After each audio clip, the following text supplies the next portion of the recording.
కొమరంభీం ఆసిఫాబాద్ జిల్లా కేంద్రంలోని జనకపూర రైతు వేదిక వద్ద ఏర్పాటు చేసిన రేషన్ కార్డుల పంపిణీ కార్యక్రమంలో MLA Kovalakshmi Congress party incharge Shyam Naik మధ్య వాగ్వాదం చోటు చేసుకుంది. కాంగ్రెస్ పార్టీ ఇన్ఛార్జి శ్యామ్ నాయక్ మాజీ సీఎం కేసీఆర్ పై అనుచిత వ్యాఖ్యలు చేయడంతో రెచ్చిపోయి వాటర్ బాటిల్ తో దాడికి దిగారు. దీంతో సభ రసాబస మారడంతో ఎమ్మెల్యే కోవలక్ష్మి అక్కడి నుంచి వెళ్లిపోయారు.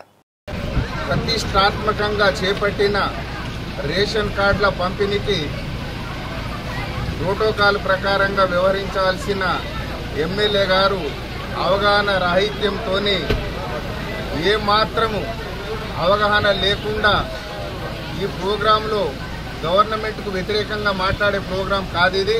మేము ఒకటే చెప్పాము, ఇది గవర్నమెంట్ ప్రోగ్రాం. రాజకీయాలు ఏమన్నా ఉంటే మనం బయట మాట్లాడుకుందాం, ఇక్కడ రాజకీయాలు మాట్లాడడానికి వీలు లేదు అని చెప్పి జస్ట్ మేము ప్రశ్నించినందుకు మా మీద వాటర్ బాటిల్స్ తీసుకొని దాడి చేయడం జరిగింది.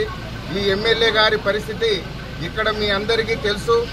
వారు ముందు ఎలా ఉండిరో ఇప్పుడు ఏ స్థాయిలో ఉన్నారో మీ అందరికీ తెలుసు.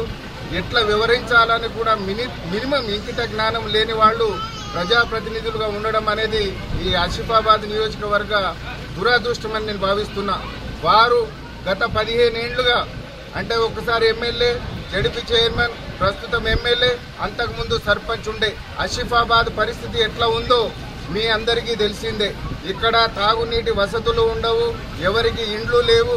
వారి ప్రభుత్వం ఉన్నప్పుడు ఒక్క డబుల్ బెడ్రూమ్ ఇల్లు కూడా నియోజకవర్గం మొత్తంలో కట్టలేదు.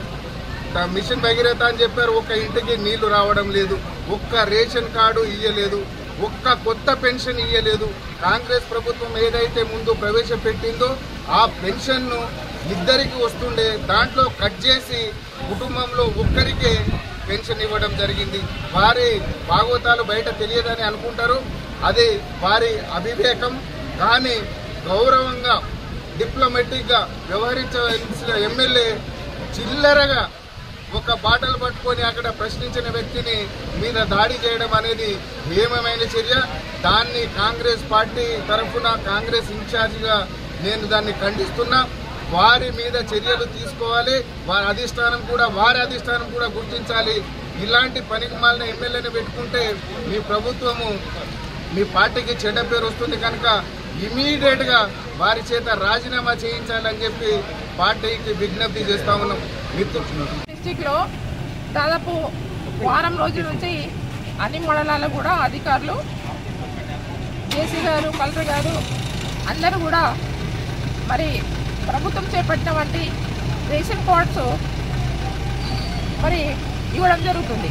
దాంట్లో భాగంగా ఎవరైతే కాంగ్రెస్ పార్టీకి ఇన్ఛార్జ్ ఉన్నటువంటి సామ్నాయ గారు, ఆయన ఏమంటున్నాడు, మొన్న కూడా ప్రతి మండలికి ఇచ్చిన తర్వాత, అధికారులు ఇచ్చిన తర్వాత ఈయన వచ్చేసి కార్డులు మళ్ళీ గుంజుకొని అందరి దగ్గర ఫోటోలు తీసుకొని ఈయన చేతుల మీద ఇచ్చుకొని అధికార ప్రోగ్రాంలో వచ్చేసి ఇచ్చేసి ఆయన చేసే కార్యక్రమం ఆయన చేస్తున్నాడు. మేమెవడో కూడా పట్టించుకుంటలేము. కానీ ఈరోజు మేము మాట్లాడుతున్నాం. ఆ రోజు ఏవైతే మేనిఫెస్టోలో చెప్పారు, ఇప్పుడు అధికారులతో ఏం చెప్పిస్తున్నారు? జేసీ గారు ఏమన్నావు, గత ప్రభుత్వం ఇవ్వలేదు, మరి చాలా రోజుల నుంచి ఇస్తున్నారు ఇప్పుడు అని చెప్పేసి మేమన్నాం. గత ప్రభుత్వం కూడా ఇచ్చింది, ఎందుకు ఇవ్వలేదు?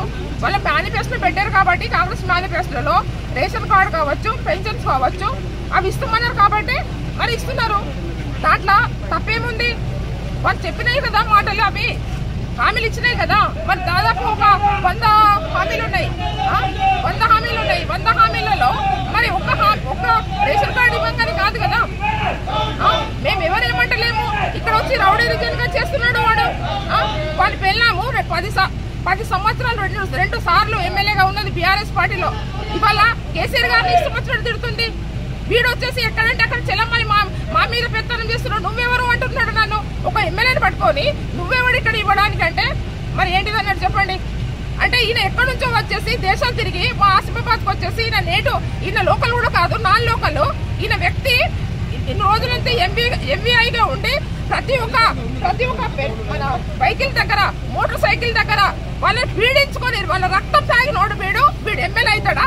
సచ్చిన ఎమ్మెల్యే కాడు. నేను చెప్తున్నా కదా, ఈ ఆసిఫాబాద్ నియోజకవర్గంలో ఆయన అంటున్నాడు కావచ్చు ఇక్కడ నేను ఎమ్మెల్యే అవుతాడు.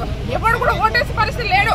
మనకి ఈ రోజు పెత్తనం చేస్తున్నాడు ఎక్కడంటే అక్కడ వచ్చేసి ప్రతి దాంట్లో కూడా. మొన్న రెవెన్యూ వచ్చిండు, మేమేమనలేదు, మరి ఆకడించుండి ఏమనలేదు. సరే పని మాట చేసుకొని